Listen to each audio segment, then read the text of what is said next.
ওদের বৃষ্টির দিনে দেখেন কি নর্মালি রেস্টুরেন্টে বসে পাশে আগুন ধরায় কি মজা করে খাচ্ছে দেখেন। বাট আমরা বৃষ্টির মধ্যে ভিজে ভিজে।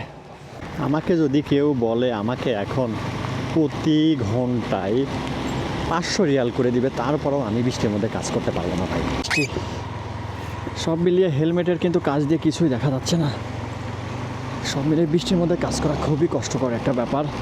আমার বলার ভাষা নাই যে এতটা কষ্ট আমার হচ্ছে। প্রথমত আমি তো মানে গাড়ির যে হ্যান্ডেলটা ধরবো সেটার ধরে রাখার মতো পরিস্থিতি আমার নেই। আমি কিন্তু ফোনটা সামনে রাখতে পারতেছি না, কিন্তু লোকেশন চেকও করতে পারতেছি না। তারপরে রিস্ক নিয়ে ফোনটা আপাতত এখানে রাখবো। কথাই বলবো বৃষ্টির মধ্যে যেন কেউ রাইড না করে, অ্যাটলিস্ট বাইক দিয়ে। আমি কি দেশে বৃষ্টি হলে কিন্তু রাস্তায় প্রচুর পরিমাণ পানি বেঁধে যায়, কারণ পানি I don't know Chinese place কোথায়। একটু আমার হাঁটা লাগবে নর্মালি, একটু হেঁটে হেঁটে দেখি। Wash no problem, give me tissue boss, tissue ইয়াল্লা। সালাম আলাইকুম। এখন বাজে বিকেল 3টা। তো বৃষ্টির মধ্যে কিন্তু ডেলিভারি মারাটা খুব টাফ। তো ভাবলাম একটু আইডিয়া অন করবো। আইডিয়া অন করার সময় বৃষ্টি ছিল না, হুট করে আবার কিন্তু বৃষ্টি নেমে গেছে। তো ডেলিভারি ধরার পরে কিন্তু ডেলিভারি আর ক্যান্সেল করা এখন খুবই প্রবলেম। তো বৃষ্টির মধ্যে আমার ডেলিভারিটা মারতে হবে। আপনাদের সাথে একটু শেয়ার করবো বৃষ্টির মধ্যে গাড়ি চালানো কতটা রিস্ক, একটু সবার সাথে থাকবেন। মানে ডেলিভারিটা ধরেই আমি আসলে ভুল করে ফেলছি। এই ডেলিভারিটা আমার ধরার প্রয়োজনই ছিল না।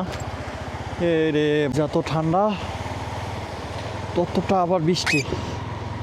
সব মিলিয়ে হেলমেটের কিন্তু কাজ দিয়ে কিছুই দেখা যাচ্ছে না। সব মিলিয়ে বৃষ্টির মধ্যে কাজ করা খুবই কষ্টকর একটা ব্যাপার। ও মাই গড, আমি প্রায় 6 থেকে 8 মাস পরে বৃষ্টি পাচ্ছি। আমার হাত একদম সম্পূর্ণ বরফ হয়ে যাচ্ছে। আমি 2 মিনিট গাড়ি চালানো হয়নি এখনও আমার, আমি গাড়ি চালাতে পারতেছি না, এত পরিমাণ সমস্যা। মতো আমি তো মানে গাড়ির যে হ্যান্ডেলটা ধরবো সেটার ধরে রাখার মতো পরিস্থিতি আমার নেই। এই ডেলিভারিটা ধরে আমি খুবই ভুল করে ফেলছি, কারণ ডেলিভারিটা আমার মারতেই হবে। ডেলিভারিটা বেশি দূরে না, কাছে। বাট এটাই আমার শেষ ডেলিভারি। আজকে আমি আর কাজ করবো না এই একটা ডেলিভারি মারার পরে।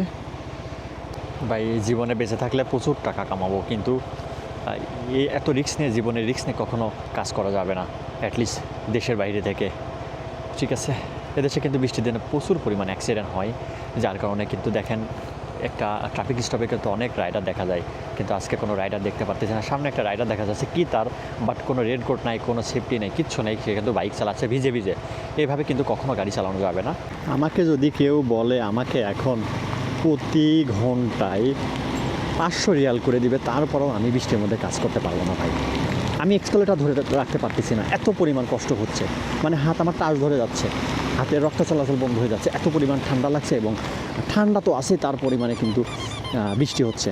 তাহলে কতটা ঠান্ডা হতে পারে আপনারা ভাবেন। বৃষ্টি প্লাস কিন্তু ওয়েদার সর্বনিম্ন হয়ে আছে বর্তমানে। এখন বর্তমানে ওয়েদার আমি দেখতে পাচ্ছি 10-12তে চলে আসছে কিন্তু ওয়েদার।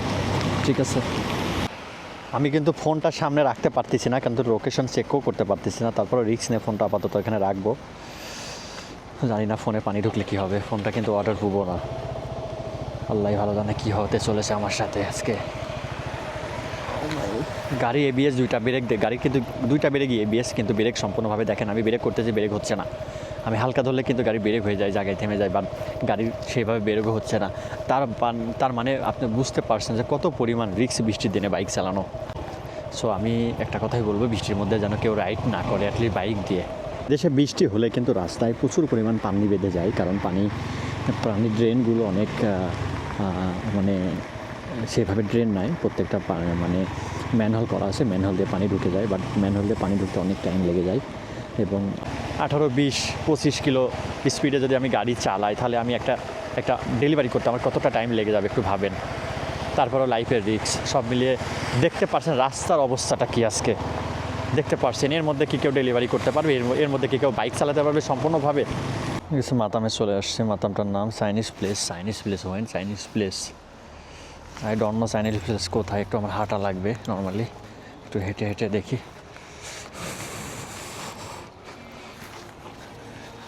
কোন দিকে মাতাম আল্লাহ ভালো জানে। হ্যাঁ wash no problem, give me tissue boss, tissue ইয়াল্লা। Big problem. Very cold. This is last delivery. Okay, bye bye. সৌদিরা বৃষ্টির দিনে দেখেন কি নর্মালি রেস্টুরেন্টে বসে পাশে আগুন ধরায় কি মজা করে খাচ্ছে দেখেন। বাট আমরা বৃষ্টির মধ্যে ভিজে ভিজে কাজ করতেছি। বাট কাজ না করলে আমাদের অনেক সমস্যা। কাজ তো আমাদের করতেই হবে। যারা শরিকে আছেন তাদের তো বিগ প্রবলেম। 9 ঘন্টা তো ডেইলি কাজ করতে হবে, অনলাইন দেখাতে হবে 9 ঘন্টা। এর জন্য আসলে আমাদের বৃষ্টির মধ্যে কাজ করা লাগে।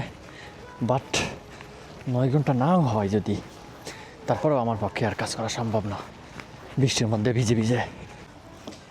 এখন মোটামুটি বৃষ্টির পানি পড়া কমে গেছে গাইস। দেখি কত দূর হচ্ছে। কাস্টমার বেশি দূরে না, 2 কিলো, কিন্তু 21 মিনিট টাইম লাগবে। ওইদিকে কিন্তু বৃষ্টি হচ্ছে না, দেখছেন? এদিকে কিন্তু আবার বৃষ্টি হচ্ছে। তাহলে আপনি কীভাবে বুঝবেন যে এদিকে বৃষ্টি হচ্ছে না ওইদিকে বৃষ্টি হচ্ছে? দেখা যাচ্ছে একদিকে বৃষ্টি হচ্ছে না আর একদিকে আপনি চলে আসছেন, ওখানে বৃষ্টি শুরু হয়ে গেছে। তাহলে কিন্তু আপনার জন্য অনেক সমস্যা। প্রাইভেটের বিষয়টা সম্পূর্ণ আলাদা, কারণ প্রাইভেটে 4 চাকাতে ব্রেক হয়, তাতে রিস্ক অনেক কম। একটু যদি অ্যাক্সিডেন্ট হয়ে যায় কিন্তু আপনার রিস্কটা খুবই কম থাকবে। বাট নর্মালি বাইকে কিন্তু অনেক সমস্যা। তবে এদেশে যে পরিমাণ গরমের তাপমাত্রা থাকে সেই সময় যদি একটু বৃষ্টি হয় না, তাহলে কিন্তু অনেক শান্তি লাগে। বিকজ একটা উল্টোভাবে হয়ে যায়, যেখানে বৃষ্টির প্রয়োজন সেখানে বৃষ্টি হবে না, যেখানে বৃষ্টির প্রয়োজন নেই সেখানে বৃষ্টি হচ্ছে। তাহলে কতটা সমস্যা আপনারা বুঝেন, এদেশের ওয়েদারের পরিবর্তন কতটা হয়েছে। এই জিনিস যদি আমরা দেখি, এদেশে বৃষ্টি হলে কিন্তু সৌদিতে অনেক মজা লাগে। কেন জানেন? এদেশে কিন্তু বৃষ্টি 6 মাস 8 মাস পরে পরে দেখা যায়। অ্যাটলিস্ট রিয়াদে আমি আসার পর দেখতেছি। আর তারা বৃষ্টি দেখলে গোসল করে, ভিডিও করে, অনেক মজা করে।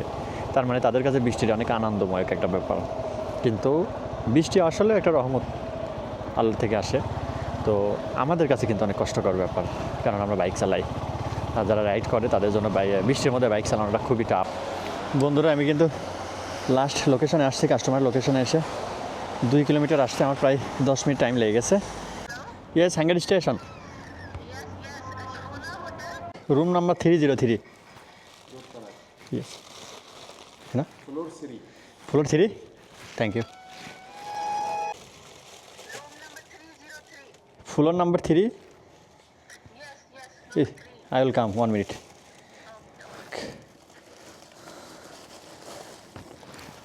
বুঝতে পারছেন, একটা হোটেল, হোটেলে আমার খাবারটা দিতে হবে। ফ্লোর নাম্বার 3-তে উঠতে হবে। আমার লুক সে ব্যাপার, একটা ডেলিভারি দিতে প্রায় আমার 30 মিনিট টাইম লেগে গেল। তারপর আমার লাইফে রিস্ক, আমি এটাই আমার লাস্ট ডেলিভারি। আমি আর ডেলিভারি করবো না আজকে আমি আর কাজই করবো না গাইজ। ডেলিভারি কিন্তু দিয়ে দিছি, ডেলিভারি মাত্র আমি কনফার্ম করলাম আর আমি ড্রপ আপ করে আইডি লগ আউট মেরে দিচ্ছি। আজকে আমি আর কোনো কাজ করবো না। আর সবাইকে বলতেছি বৃষ্টির মধ্যে কখনো যেন কাজে না বের হওয়া হয়, অনেক রিস্ক। তো সবাই ভালো থাকবেন, সুস্থ থাকবেন। ভিডিওটি ভালো লাগলে অবশ্যই পেজটা ফলো দিবেন। বাই।